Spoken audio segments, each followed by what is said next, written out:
শনিবারের কিছুটা সময় মাঝখানে একটু নিয়ে এলাম। এখন বাজে ১২টা মতন, দুপুর ১২টা। তো আজকে সকালে পড়াতে গেছিলাম, পরীক্ষা ছিল, সোমবার আছে বলে গেছি।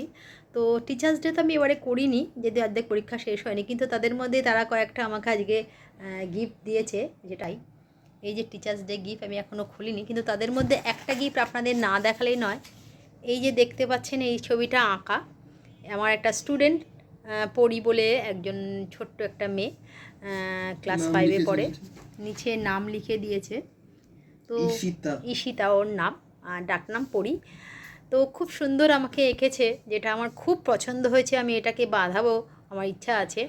খুব সুন্দর হয়েছে, যেটা আপনাদের দেখালাম। একটা ছোট্ট মেয়ে, তার কাছে এটা পাওয়া মানে আমার কাছে সবচেয়ে বড় গিফটের মানে মানে সমতুল্য। খুব ভালো লাগলো।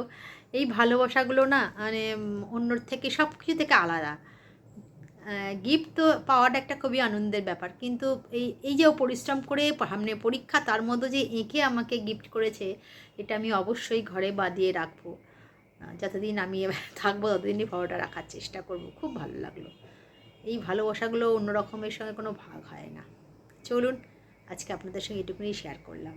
গেছিলাম বাজারে, ফেরার সময় একটা বাতাবি লেবু নিয়ে এসেছি, আর সেই বাতাবি লেবুটাকে ভালো হয়েছে, সেটা হচ্ছে আমার হাজব্যান্ড ভালো করে ছাড়িয়েছে। এই কাজটা ওকেই দেওয়া হয়েছিল।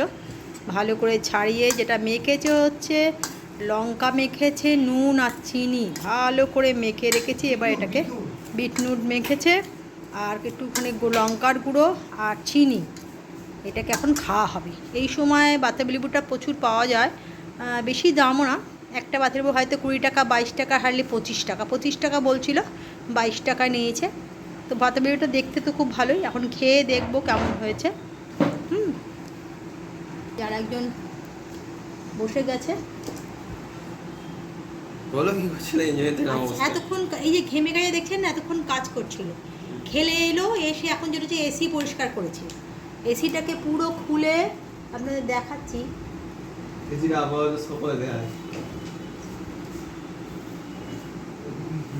আমি দেখাচ্ছি আপনাদের। এসিটা দেখছেন পুরো এখন অবস্থা খারাপ, পুরোকে উলঙ্গ করে দিয়েছে মোটামুটি। হ্যাঁ, ভালো করে এসিকে পরিষ্কার করা। এই যে এসি পরিষ্কার করেছে, যেহেতু নিজে লাগে এসি, তাই খাও খাও। বাতাবি লেবু এনেছি, ভালো করে ছাড়িয়েছি। ভালো হয়েছে খেতে। চলুন, মাঝে মাঝে ঘরে এটা আনা হয়। এই সময় না বাতাবি লেবু খাওয়াটা খুব ভালো, আর এই সময় প্রচুর পাওয়া যায়। এ হচ্ছে কথা, পাওয়াটাও যাবে, এই সময় পাওয়া যায়। তো আমি ফেরার সময় মাঝে মাঝে প্রতি সপ্তাহে যখন ফিরি, শনিবার বা রবিবার, তখন নিয়ে আসি। তো তার কোনো ব্যতিক্রম হয় না আজকে।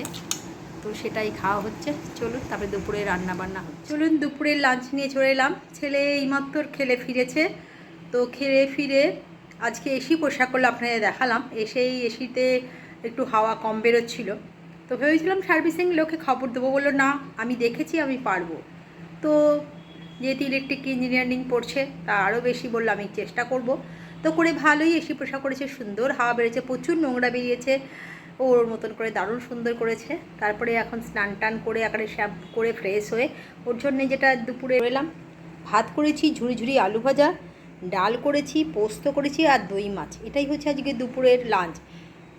অন্য দিনগুলো শনি রবিবারটাই বাড়িতে থাকে, তবে খেলে এসে তারপরে দুপুরে খাওয়া দাওয়া করে।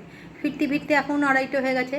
তো চলুন খাবারটাকে দিয়ে দিই, তারপরে এলাম। শনিবারে শিবরাত্রে একটু বেরিয়েছিলাম সন্ধ্যেবেলা, গেছিলাম টুকিটাকি, সপ্তাহে থাকে একটুখানি বিস্কুট মুড়ি, এগুলো প্রতি সপ্তাহে আনি, শেষ হয়ে যায়। আর প্রতি সপ্তাহে গিয়ে শনি রবিবার আনি। আজকে শনিবারেই গেছিলাম, একটুখানি টুকটাক করে বেরিয়ে এলাম, এসে একটু ফুচকা খেয়ে বাড়ি চলে এলাম। তো এসে যেটা আজকে রাত্রিবেলা করেছি, আমার জন্য আলু ভাতে মানে আলু সেদ্ধ দিয়েছি, ডিম সেদ্ধ দিয়েছি আর ভাত করেছি, স্যালাড আছে। ওদের জন্য রুটি করে দিচ্ছি আর চিকেন কষা। চলুন শুভরাত্রে এটাই ডিনার। কীভাবে যে দিনগুলো একটা করে কেটে যাচ্ছে নিজেও বুঝতে পারছি না। আসলে প্রচণ্ড চাপের মধ্যে আছি, পড়ানোগুলো আছে, পরীক্ষা চলছে বলে তাই। তো চলুন শুভরাত্রি, অনেক শুভেচ্ছা ভালোবাসা। কালকে আবার নতুন একটা ব্লগ নিয়ে হাজির হয়ে যাবো। আজকের মতন গুড নাইট, টাটা।